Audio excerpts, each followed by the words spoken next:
নমস্কার বন্ধুরা, পূজাস ডায়েরির আরেকটি নতুন ব্লগে আবারও তোমাদের স্বাগত জানাই। তোমরা সকলে কেমন আছো? আশা করি তোমরা সকলেই খুব ভালো আছো, আমরাও খুব ভালো আছি। তো আজ আমি তোমাদের সাথে শেয়ার করতে চলেছি চটজলদি বাড়িতে থাকা উপকরণ দিয়ে তৈরি ফ্রায়েড রাইস রেসিপি। তো দেখতে থাকো পুরো রেসিপিটি, আর আমাকে প্লিজ জানিও তোমাদের রেসিপিটি কেমন লাগছে।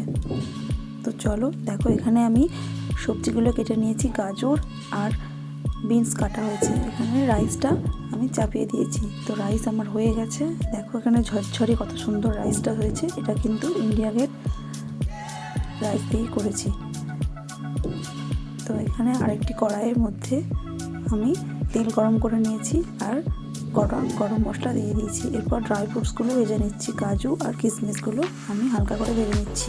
এই সময় গ্যাসের ফ্লেমটা লো রাখতে হবে, না হলে ড্রাই ফ্রুটসগুলো পুড়ে যাবে। তো গ্যাসের ফ্লেম দেখো একদম লো রাখা আছে, হাই ফ্লেম করা যাবে না।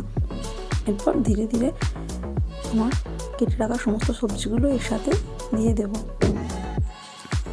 এরপর সবজিগুলোকে ভালো করে ভেজে নিতে হবে, খুব বেশি ভাজা চলবে না, হালকা করে সবজিগুলো ভেজে নিতে হবে।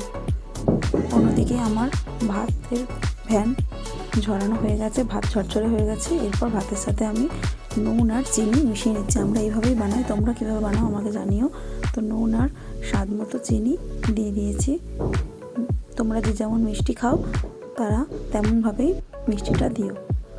তো দিয়ে আমি এবার সমস্ত ভাতের সাথে নুন আর চিনিটা মিশিয়ে নিচ্ছি। তো দেখো এইভাবে সমস্ত ভাতের সাথে নুন আর চিনিটা মিশিয়ে নিচ্ছি।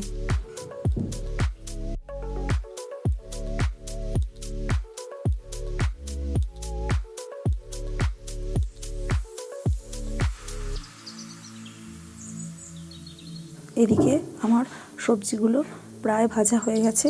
এরপর আগে থেকে মিশিয়ে রাখা নুন আর চিনিযুক্ত ভাতটা বা রাইসটা এর সাথে ঢেলে দেবো।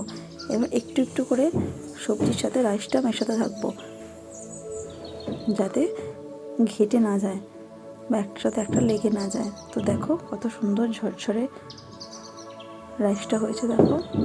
আর একটু একটু করে দেবে আর তার সাথে রাইসটাকে মেশাতে থাকবে। তারপর 5 মিনিটের মতো রাখলেই তৈরি সুন্দর ঝরঝরে সুস্বাদু ফ্রায়েড রাইস। তো এই রেসিপিটি তোমাদের কেমন লাগলো প্লিজ আমাকে কমেন্ট করে জানিও।